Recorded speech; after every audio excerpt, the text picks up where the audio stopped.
Welcome to Go with Kyle Harbaugh. By combining traditional business building methods with AI, Kyle helps law firms, financial advisors, and a variety of businesses thrive in a changing world to build custom growth playbooks to success. Now, here's Kyle. Welcome back to the show. Today, we're diving into something most people avoid talking about until life forces the issue, and that is estate planning. It's one of those topics that feels like paperwork until it becomes the difference between chaos and clarity for the people you love. Joining us are two voices who bring this topic to life the real, practical, and it's deeply human. First, Kyle Harbaugh, a law firm growth strategist and the mind behind Step AI, and chief go officers helping law firm owners scale smarter and lead with purpose.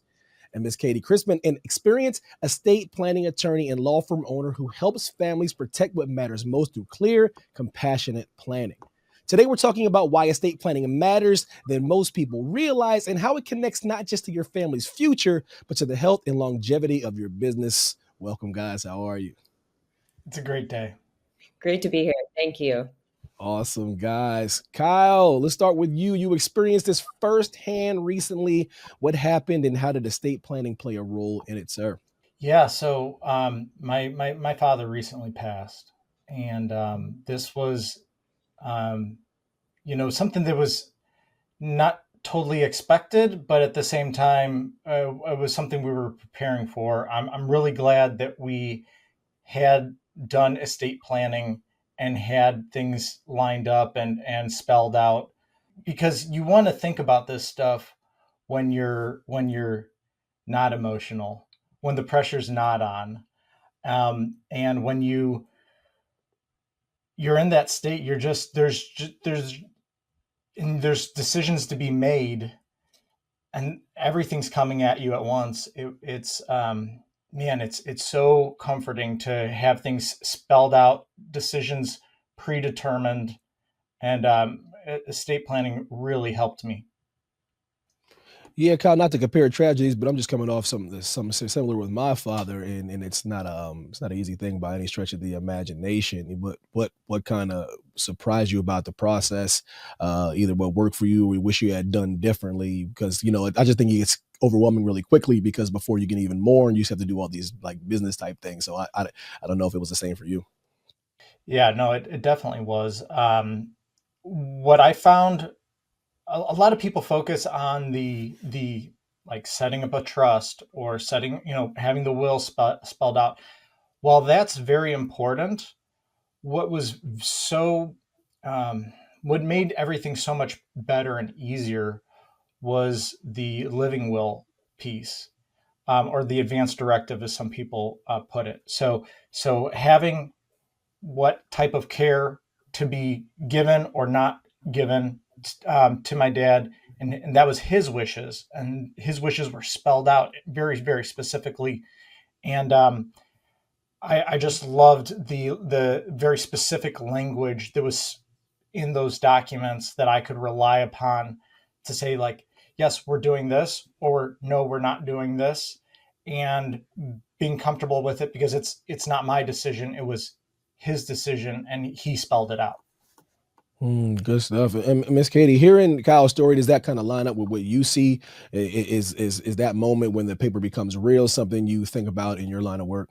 Absolutely. It's in every conversation that I have with clients. I mean, the best part of my job is that I think it's thought of as, or estate planning in general is thought of as something that's very transactional, and impersonal. It's a stack of enormous documents with all this legalese. But at the end of the day, I am reaching clients in the very intimate details of their life, their finances, and their family dynamics.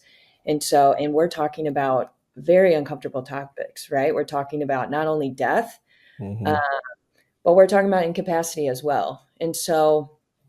Yeah, it reaches people in their most emotional states in the planning part, and then the part kind of what Kyle was getting to or getting at is afterwards, right? Like that's the one of the main purposes of estate planning is that for like a advanced directive or a living will, for example. I mean, you're making end of life decisions, that ultimately you're setting the blueprint and saving the people behind you, most likely your children, or whoever, friends, other family members, spouse. Like, you are making those decisions for them so that they don't have to in Right. those very difficult times. So yeah, absolutely. I no longer see estate planning. The more that I've gotten into it, the more I realize how actually emotional it is. And that's really the best part of my job, is that I can connect with clients on such a deep level.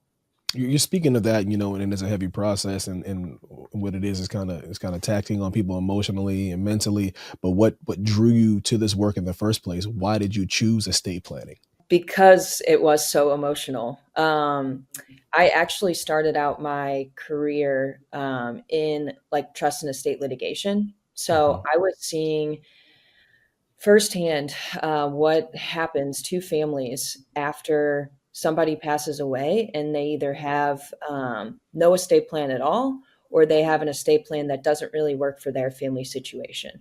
Mm. So I was doing that work for 4.5 years, and it was emotionally taxing, to be honest with you. And I still do that line of work, but I've since gained perspective and real purpose behind what I'm doing, that I can see it a different way so that it doesn't emotionally drain me. But I mean, I was involved with families that were at each other's throats, for lack of a better term. And it builds. What I started to notice was that it builds a sort of resentment against the person who passed away.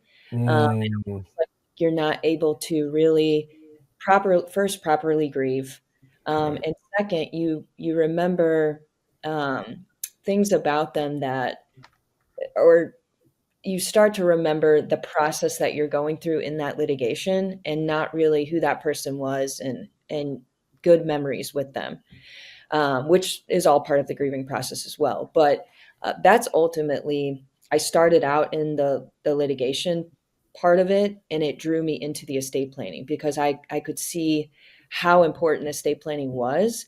And again, because not before I was in estate planning, I just had seen it as very transactional, and I wanted to bring that very personal touch to it, and let clients know that we're going to talk about hard stuff, but it needs to be talked about, because this is what's going to happen, or could happen, if we don't. So that's ultimately what drew me to estate planning. And it still allows me to forecast maybe unforeseeable circumstances for people, but it allows me to be the best estate planner that I can be, to have that litigation experience, and that administration, whether in probate or whether trust. Having that experience really equips me as an estate planner. Good stuff. So Katie, if someone's listening right now and thinking, okay, maybe I should get my estate plan together, what's the first thing they should do? Start the conversation. Reach out Mm. to a local attorney. I know it's estate planning, from what I have seen in my experience, is that generally people understand that they need to do it. They may not always know why, but it's one of those things that, "Oh, I'll get to it. I'll get to it." And then unfortunately, some people wait too long to get to it. And that's where these consequences come in. So I would say, it sounds very simplistic, but start the conversation. If you know anyone in law whatsoever, any type of lawyer, which we are everywhere, ask if they're not an estate planner. Ask, who do you know that's an estate planner? We all like to be resources to people, and reach out to our colleagues and things like that. So start that conversation with an attorney, and then start those conversations with your family. Right? That's something that I obviously know to be very difficult for people, and I'm not blind to the fact that I talk about it all the time, and so for me, it's not as difficult. But just simple decisions, like going back to what Kyle was talking about with the Right. advance directive. Right. Do you want to be buried or cremated? Does your spouse know that? Right. And those are weird conversations, but ultimately they need to happen. So have them now, and just start thinking about it now. If you have if you have children, if you're a bit older and you have grown children, start talking about who's going to be the decision makers, for healthcare, for Mm. finances. Just start the conversation. Don't be scared of it, and find someone who is willing to meet you on that personal level that you feel comfortable having those conversations with. Kyle, from a growth strategist perspective, how do you see this fitting into life of a business owner, or maybe a law firm leader? How is these things kind of differ from what we're talking about? Yeah, I mean, I see it as just pre-decision making. So uh, there's a certain way you should intake a client, and you should have that standard operating procedure spelled out, so people are doing it consistently. They're doing the same thing each and every time. They're doing it in the most efficient manner possible. Everybody's getting the same client experience, that sort of thing. This is just another same principle, different application.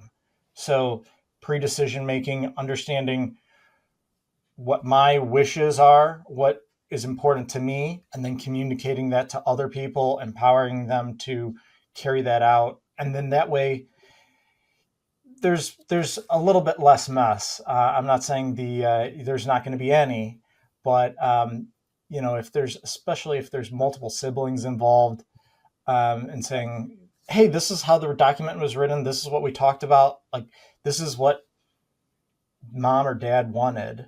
Right. That's a lot cleaner and easier than, well, they're making a decision, and it's a selfish decision, and it's arbitrary, and it wasn't well thought out, and I could have done a better job, and that sort of a thing. So, Miss Katie, let's talk about the entrepreneurs and law firm business owners tuning in.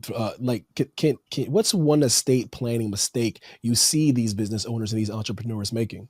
Um, well, there's different strategies for handling like different kinds of businesses depending on how they're structured and the assets involved therein. And from a liability perspective, obviously that's the way that the business itself is set up. Yeah. Um, but there's maneuvers within your estate plan to accommodate that. In terms of what the biggest mistake is, I mean, I think it's just as business owners, and I'm speaking from personal experience, it's so easy to get bogged down in the day to day. And as a business owner, you're wearing so many different hats. You are so busy. Um, and so I think that the biggest mistake is just neglect. And it's not purposeful. We are just so busy that we can only focus on so many things at once. And again, to the general population, that's difficult for someone to get around, let alone a business owner who's wearing all of these hats within their business. So I Mhm. would say that people just aren't thinking about um, estate planning in general is the biggest mistake. But I mean, it's a big asset to protect. Our businesses tend to be our biggest asset and also our biggest liability. So you need to be sure that um, from a liability perspective, you are protected. And then that succession plan is protected, because I've worked with plenty of families who own these, family owned businesses that have been for generations, and perhaps the wrong decision makers in place, or the day-to-day operations is being handled by two people instead of one, whatever structure that person is setting up. But it tends to, if not considering all the ramifications of those kinds of decisions, like, oh well, the kids will just handle it, they'll know what to do. Right. Not necessarily. Again, we are saving, I always think of it as like a way of, we are saving the people behind us from themselves. We are saving them from any potential conflict that could exist. Absolutely. Um, and if you set your wishes in stone, they have to be followed. So I would just say, again, I go back to that very basic, but just start thinking about it very seriously, and thinking about it from a generational perspective. Like, who's going to take it over? You've worked so hard to build this business. Now what? Right? So, Kyle, can you piggyback on that and kind of commenting on from a business systems view? Yeah, we keep talking about decision making. You only get so many complex decisions a day. After a while, you just get decision fatigue. So people will debate on how many you get, and if you can get more. There seems to be evidence that you can push past the limit, but you really only get like maybe 120, 140, somewhere in there, complex decisions a day.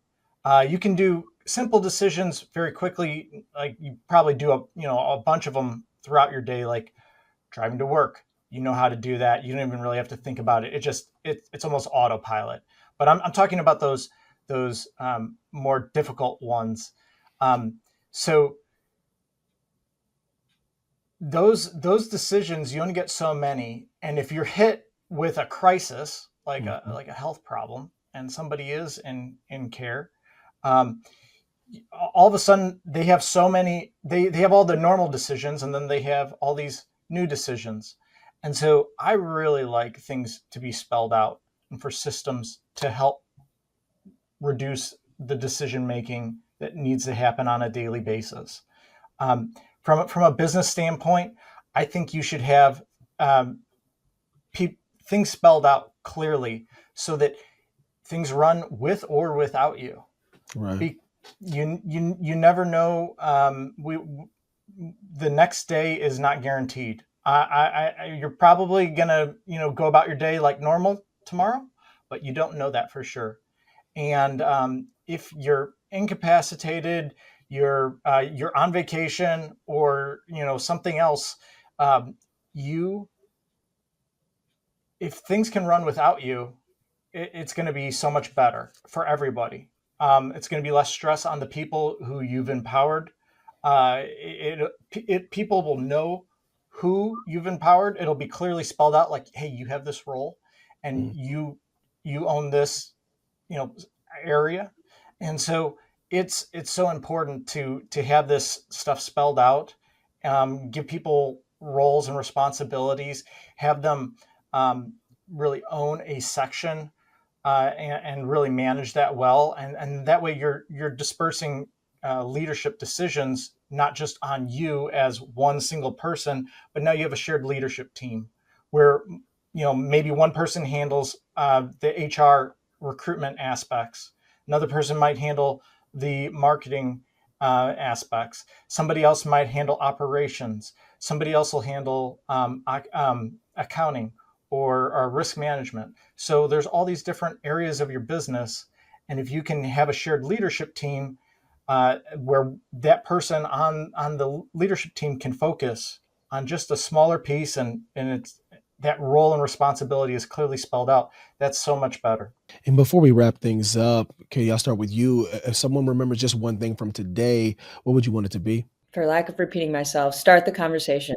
Estate planning, think about it. Think about how important it is. Think about how all-encompassing it is within your life. I mean, with life comes death.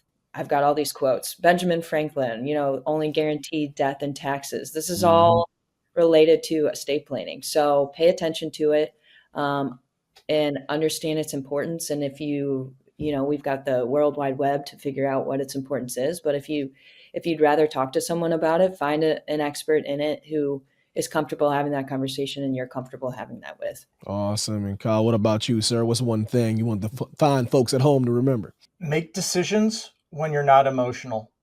When things are easy and you're happy, and trust is high, and I talk about this with like business formation, and like structuring with different partners and things like that. It's a lot easier to make those decisions on the front end where everybody believes the best in everybody else, and you say, hey, this would be fair, this is how we should structure things.